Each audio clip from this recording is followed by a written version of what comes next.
Tout de suite, une première question de Augustin, République démocratique du Congo, qui se trouve au travail avec un de ses collègues qui s'évanouit subitement et il demande ce qu'il faut faire en attendant l'arrivée des secours. Alors, je me prête et je joue au collègue de Augustin et me voici qui m'évanouit. Vous allongez, hop, voilà.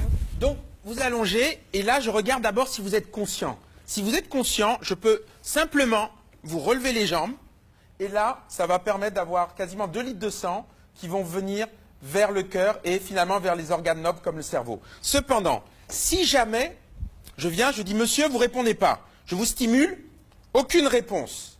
D'accord? À ce moment-là, je viens, je prends le bras, je le laisse tomber sur votre tête et je regarde. Si le bras tombe, ça veut dire qu'a priori, il y a une inconscience. Je passe donc à la deuxième chose. Je suis comme ça, on s'est d'accord, je ne respire pas bien. Il faut vérifier les voies aériennes.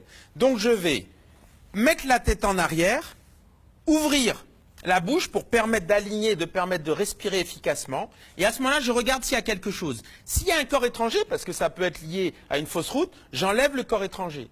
Il n'y en a pas, j'ai libéré les voies aériennes, j'ai dégrafé bien sûr le col et le pantalon. Et à ce moment-là, j'appuie et je regarde.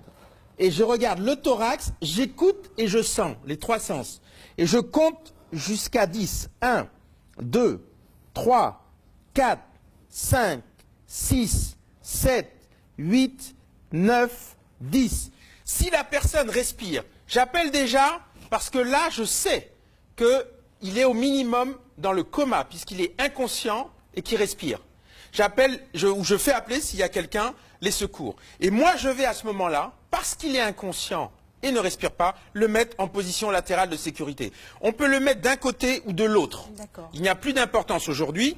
Je prends la jambe, je la cale, je prends le bras, je le mets sur la joue, je prends l'autre bras, si j'ai décidé de le mettre sur le côté gauche, et à ce moment-là, je peux me mettre de l'autre côté pour accompagner, ou si je suis là, simplement le haut du genou, là je prends l'épaule et le coude, et tout doucement, je le place sur le côté. Je vérifie, vous voyez, la tête est bien, je peux même mettre un coussin, et là, je place bien la jambe pour le caler.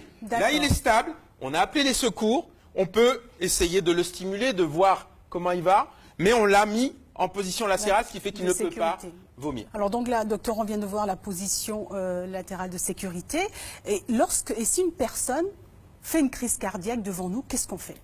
Alors donc on a vu là que s'il est inconscient et qu'il respire, c'est la PLS. S'il est inconscient et qu'il ne respire pas, à ce moment-là, ça veut dire qu'il est mort ou qu'il va mourir. On a instantanément appelé les secours.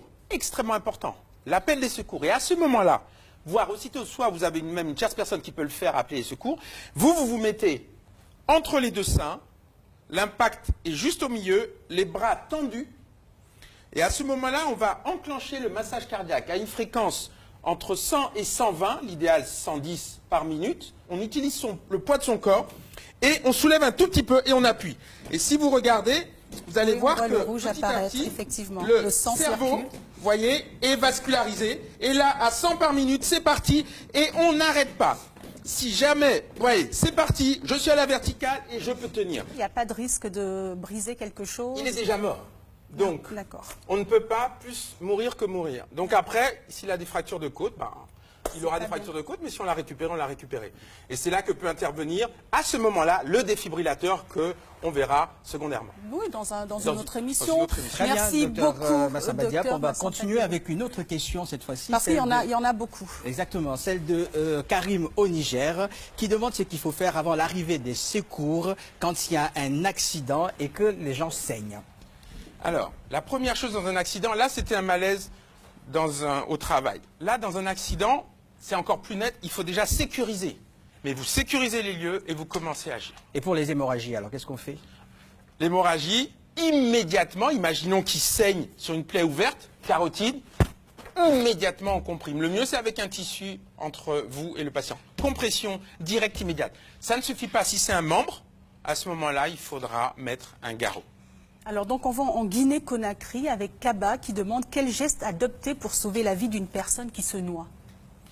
Alors, la première chose, bien évidemment, il faut la sortir le plus vite possible. Et à ce moment-là, il y a différents stades. On n'aura pas le temps de les détailler, mais en tout cas, il y a les stades, je dirais, où la personne est consciente.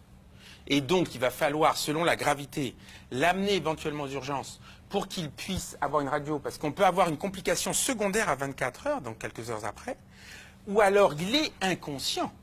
Et l'avantage, on vient de le faire, on le met en PLS. Il est en arrêt.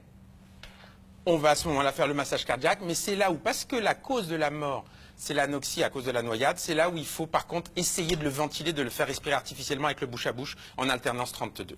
Alors, une question d'Ousmane au Cameroun qui dit qu'il vient de se faire mordre par un serpent et il demande ce qu'il faut faire. Immobiliser la personne, immobiliser le membre, surtout aucun des produits, entre guillemets, je suis désolé, mais traditionnels, et l'aspivenin, ça ne marche pas non plus, et c'est uniquement les sérums. Mais en attendant, on l'immobilise pour éviter la diffusion dans le corps. Mais les garrots, jamais.